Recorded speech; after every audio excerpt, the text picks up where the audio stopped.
Hanggang 35% daw ng flood control project cost ang napupunta sa Kongreso at ilang kongresista ayon kay Baguio City Mayor Benjamin Magalong.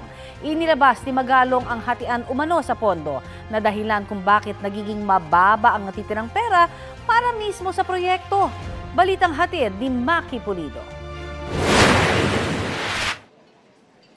Nagvo-volunteer si Baguio City Mayor Benjamin Magalong na imbestigahan ang flood control projects. Hindi naman daw pwedeng Kongreso ang mag-imbestiga dahil parang iimbestigahan nila ang sarili nila. People will volunteer to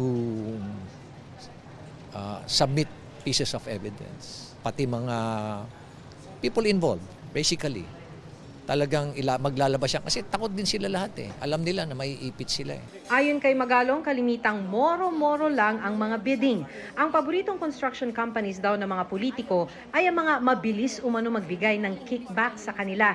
Sabi raw ng mga nakausap niyang kontratista, sa 100% na project cost, 25% umano ibibigay sa Committee on Appropriations ng Kongreso, 5 to 10% para sa kongresista na kung tawagin ay parking fee o pass-through, 3% sa Bids and Awards Committee ng DPWH at may 3% din ng mga lumahok sa moro-moro na bidding. Kung 12% ang kita ng construction company, 30% na lang daw ang matitira para sa mismong flood control project. Ang kwento nga dyan among the contractors, sabi niya, kung sino pa ang di pumipirma sa dokumento, siya pa ang may pinakamalaking porsyento. Sipin mo pag nagkakaso, di ba? Sinong kakasuhan? Yung mga nakapirma sa dokumento, sa kontrata, DPWH, at yung contractor. Pero yung pinakamalaking mga porsyento, ito yung mga politiko. Anong sabi? Paano sila masasabi? Ang Malacanang hinimok si Magalong na ilahad sa Pangulo kung anong may tutulong nito. May naiset na raw ng mekanismo ang Pangulo kung paano iimbestigahan ang mga proyektong ito. Walang timeline na ibinigay si Pangulong Bongbong Marcos bagamat naisumano niyang mabilisan ang pag-iimbestiga.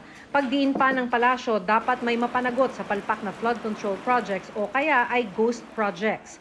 Ayon kay Pangulong Marcos Jr., dapat na may managot sa ganitong uri ng kapabayaan, katiwalian at panluloko at tiyakin na mananagot sa batas ang lahat ng may sala. Nakakadismaya at nakapagtataka kung bakit napupunta sa mga pabayang contractors ang mga ganitong proyekto. Ang COMELEC, posible rin daw mag-imbestiga kaugnay ng campaign donations ng mga kontratista ng gobyerno, lalo't pinagbabawal ito ng Omnibus Election Code, kasama sa titingnan ng Statement of Contributions and Expenditures o SOSE na mga tumakbo noong 2022 at ngayong taon.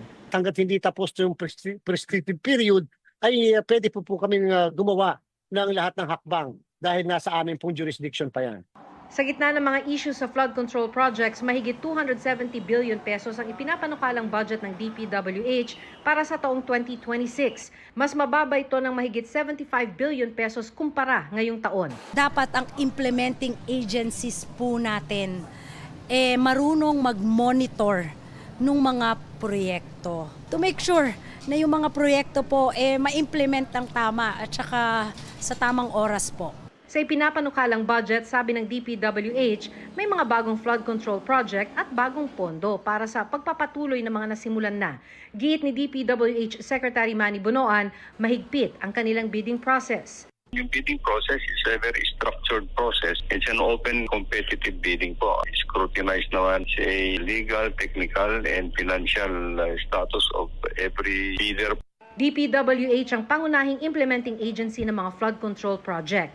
Direktiba sa kanila ni Pangulong Bongbong Marcos, i-blacklist ang mga palpak na kontratista sa mga flood control project. Sa 15 contractors na inilista ng Pangulo na naka-corner ng 20% ng kabuuang pondo para sa proyekto, nakita ng GMA Integrated News Research na 6 ang binigyan ng poor o kaya unsatisfactory rating sa Contractors Performance Evaluation System o CPES. Base sa 9 na government projects na kanilang ginawa.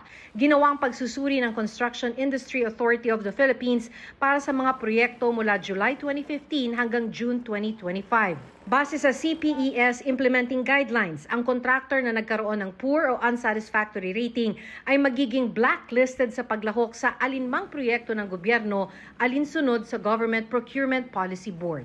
Maki Pulido nagbabalita para sa GMA Integrated News.